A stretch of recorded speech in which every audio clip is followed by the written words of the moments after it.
بسم الله الحمد لله والصلاة والسلام على رسول الله وعلى آله وصحبه ومن والاه أما بعد.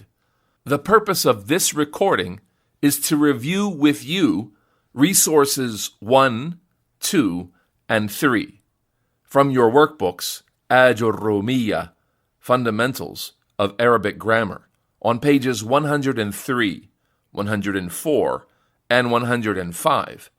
And what is expected at this stage is that you have studied the first 3 lessons of this book. And at this time now, it's time to review those first 3 lessons. We have one resource, one quiz in English, and then we're going to kiss the English language goodbye as it relates to our quizzes. And then resource 2 and resource 3 are in Arabic. And I really wanted to make sure you're comfortable with these Arabic quizzes. So I'm going to walk you through resource number 2 and number 3 very carefully in the beginning. We're going to do baby steps together. And later on, you'll be able to move at a faster pace, and you won't need such a detailed breakdown of the question and the answer choices. Let's get going. On page number 103, we have resource 1, review questions for lessons 1 to 3 in English. The first question, who was Ibn Ajurroom? Answer choice A, Ahmad ibn Abd al-Halim ibn Abd al-Salam at-Taymi. Answer choice B, Muhammad ibn Dawood al-Sinhaji. Answer choice C, the author of the Bayquniyyah poem in Hadith Sciences. Or answer choice D, Abdul Halim ibn Dawood ibn Muhammad al-Nahwi. So quite simply, you should have chosen B. That is the actual name of the author of the Aajurroomiyyah text, Muhammad ibn Dawood al-Sinhaji. Question number 2, when did Ibn Ajurroom die? Answer choice A, 723. Answer choice B, 823. Answer choice C, 623, or answer choice D, 523. And the correct answer is 723. And you should remember, in the class, we said that he died 5 years before a great scholar. Who was that? Ibn Taymiyyah, who died in 728. Question number 3. How can the scope of Aajurroomiyyah be summarized accurately? Answer choice A, it is a primer on the rules of Arabic handwriting. Answer choice B, it introduces complicated issues of Arabic rhetoric. C, it is a beginner's poem on the basics of Arabic grammar. Or D, it is a primer on basic Arabic grammar. You should have chosen answer choice D. As for answer choice A, then the text is not specific to handwriting, nor is it specific to rhetoric, as found in answer choice B, nor is it a poem, as mentioned in answer choice C. So the correct answer is D. Question number 4. According to Ibn Ajurroom, what is kalam, speech? Answer choice A, spoken words connected incomplete sentences in Arabic. Answer choice B, philosophy and theological rhetoric that must be avoided. Answer choice C, any communication, spoken, written, or gestured, that has meaning. Or D, the uncreated words of Allah revealed to the angel Jibril. So, the correct answer here should be very clear. It is A, spoken words, a lafz, connected, al-murakkab, incomplete sentences, al-mufid, in Arabic, bil-wad'i. That's the definition we studied in some detail. Interestingly enough, answer choice B would be correct, but not according to Ibn Ajurroom. Kalam is a word used to refer to philosophy and rhetoric in the science of Aqidah. Answer choice C is clearly wrong because Ibn Ajurroom stipulated that kalam must be spoken. And we mentioned that that excludes writings and gestures as being kalam. And answer choice D is wrong because it simply plays on one aspect of the Quran being the kalam of Allah, and therefore it's just kind of a distracting answer. Question number 5. How many aqsam al-kalam, parts of speech, are there in Arabic? A, 8, B, 5, C, 3, or D, 12? And the correct answer is 3, based on the clear and explicit statement of the author, وَأَقْسَامُهُ ثَلَاثَةٌ, and its parts, the aqsam of speech, the parts of speech are 3. Question 6, the final question here.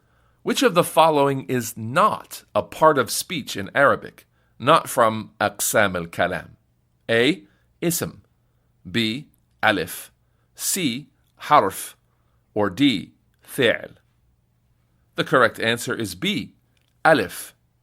Alif is a letter, and it's not one of the 3 aqsam al-kalam, as the author identified them as ism, fi'l, and harf. And alif is not one of those 3 parts of speech. Now, of course, this quiz is very straightforward, and it doesn't really need my explanation or my walkthrough with you at this time, because you could have read in the answer key the correct answers and checked your own work. But you'll see the need for us going over this together now as we go into the second quiz. And let's do that. Let's take a look at resource 2. It says in Arabic, أسئلة مراجعة من الدرس الأول والثاني. Questions for review from the first and second lessons. السؤال الأول. Right away, we're in Arabic. السؤال الأول. Or you can say واحد. Number 1. قال الإمام ابن آجروم رحمه الله الكلام هو اللفظ. أكمل. Complete it. A. المفيد العربي. B. المركب المفيد بالوضع. C. والإشارة. Or D. والاسم والفعل والحرف. And the correct answer is obviously B. المركب المفيد بالوضع, because the author said الكلام هو اللفظ المركب المفيد بالوضع. Now the remainder of this first quiz is the completion of a table, and all you have to do is write صح or خطأ, check or X. And the instructions are given to you there. ثم بين وجود الشروط وعدمها في الأمثلة التالية. And then show or clarify the presence of the conditions, meaning the 4 conditions that Ibn Ajurroom requires for something to qualify as kalam. Clarify whether they are there or not في الأمثلة التالية, in the following examples. Now there's an asterisk and the word al-kitab. That's an example. So when you see the asterisk in our tables and in our questions, that means it's an example and the answers will be given to you. So al-kitab, lafz, is it a lafz? Put a check mark there. Yes, it is. صح. Murakkab, is it murakkab? Put an X. Because it's not murakkab, it's a single word. Remember, murakkab means words combined. Mufid, is it mufid? Does it provide a complete idea? No, it doesn't. Al-kitab doesn't have a meaning by itself. Bil wad'i, is it in Arabic context?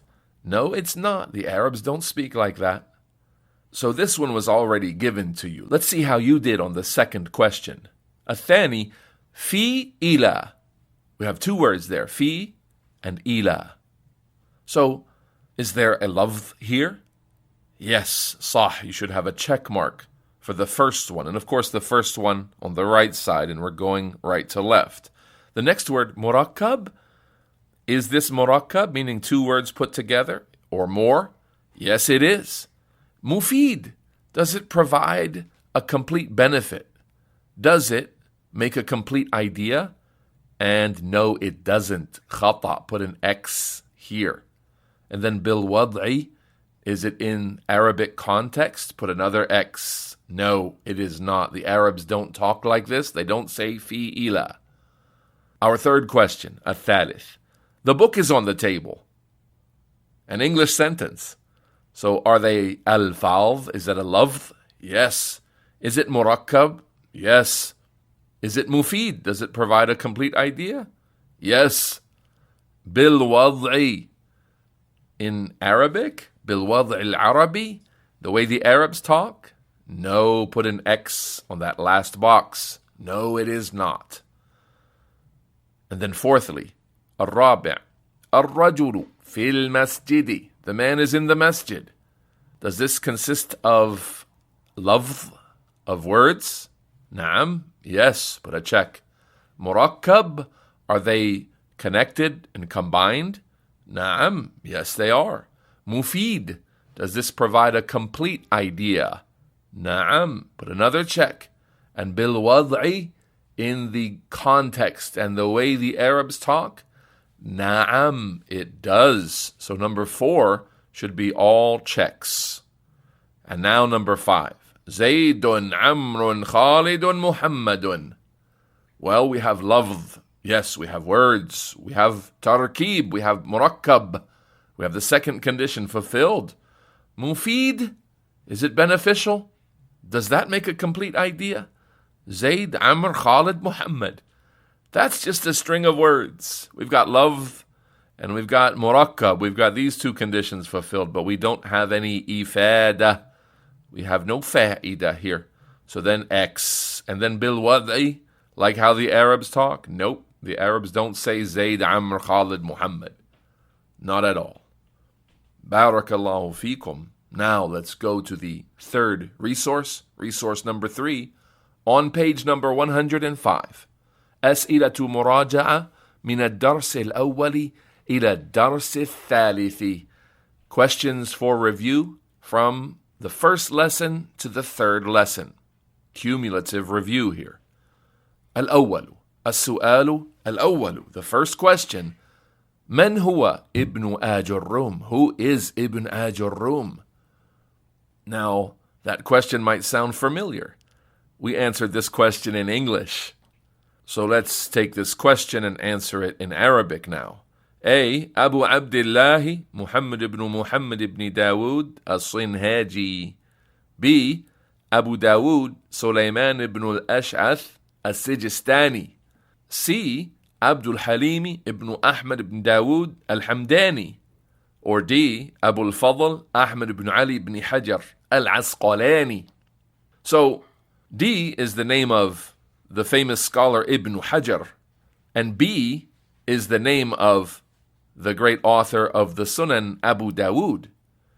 And C, I don't know whose name that is, but the answer choice A, that is the actual name of Ibn Ajurroom. He's Abu Abdullah Muhammad, the son of Muhammad, the son of Dawood as-Sinhaji.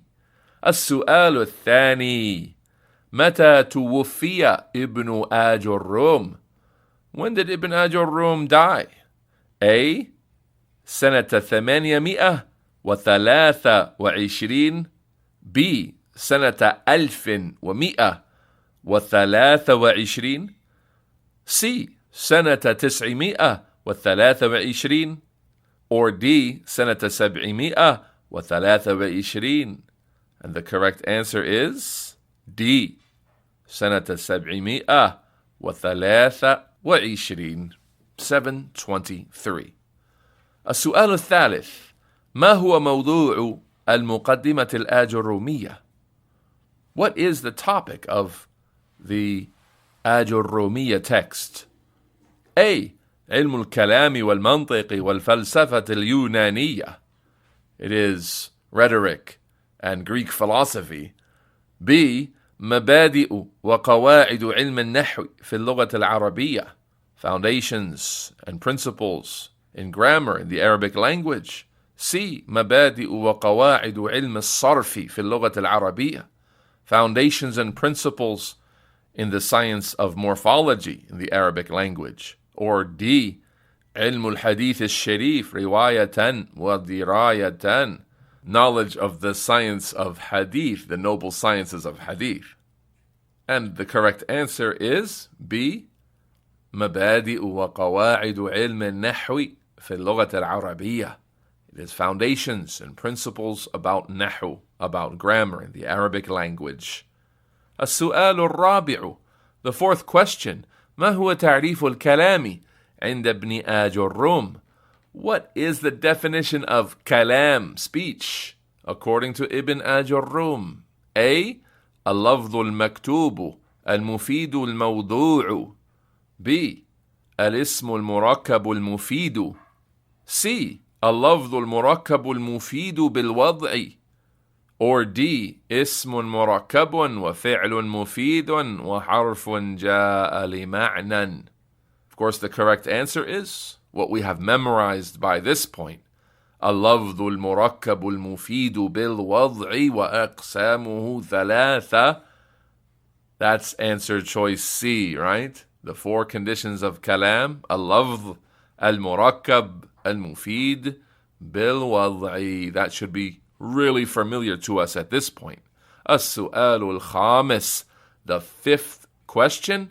كم عدد أقسام الكلام؟ كما قال المؤلف وأقسامه أكمل. How many are the different parts of speech, as the author has said, and its parts of speech are this many. A. أربعة, 4. B. ثلاثة, 3. C. خمسة, 5. Or D. ثمانية, 8. And you should have said, obviously, B. ثلاثة. السؤال السادس والأخير, the sixth and final question here. مثال الحرف الذي هو من أقسام الكلام. An example of the harf that is intended to be one of the three parts of speech. A. الصاد. B. الخاء. C. الواو. Or D. الثاء. Now, all of these are indeed huruf. They are all letters. But which one is the letter that we would call a preposition, like a part of speech? You should have answered C, al-waw, because the waw by itself is a word. Like the wawul qasam, when you say wallahi, it means by Allah. I swear by Allah. So that waw is more meaningful than just one of the alphabetical letters. It's a harfun ja'a li ma'na. It's a harful ma'na. A harf, a letter, or more correctly translated, a preposition that is used for meaning. And with this, barakallahu fikum, we've completed our review of the first 3 quizzes, and alhamdulillah, I hope you're feeling great about this course. May Allah Ta'ala bless it for you and grant you success. And let me draw your attention to page number 11 briefly, the personal progress tracker. Can you take a look at page 11 with me just for a minute? Serious students may use the following personal progress tracker to monitor their completion of the course, as mentioned on page 9 of the introduction. Students who complete stage 3 are encouraged to go back and review their memorization and understanding of the entire text, at least every 6 months or so. But let's not get ahead of ourselves. We're just in stage 1 here. Basic reading, study, and memorization of the points of the book, one by one. So, number 1, number 2, number 3, these 3 lessons, we've taken them. We have heard them. If you've heard the recordings, you've heard the text recited. You've read that text, practicing it. You've said, الكلام هو اللفظ المركب المفيد بالوضع وأقسامه ثلاثة, and so on. You've read the text. Give yourself checks for those boxes. You've studied these 3 lessons with me, so give yourself checks for all of those boxes. And you've taken these 3 quizzes, so give yourself 3 checks there under quizzed. So you should have lessons 1, 2, and 3 completed, and for each one you should have a score of 2 out of 2. You have 6 points so far. Out of, as you can see, the total points are 174. You're 6 points on your way. May Allah Ta'ala bless you and grant you success. وصل اللهم وسلم وبارك على نبينا محمد وعلى آله وصحبه أجمعين.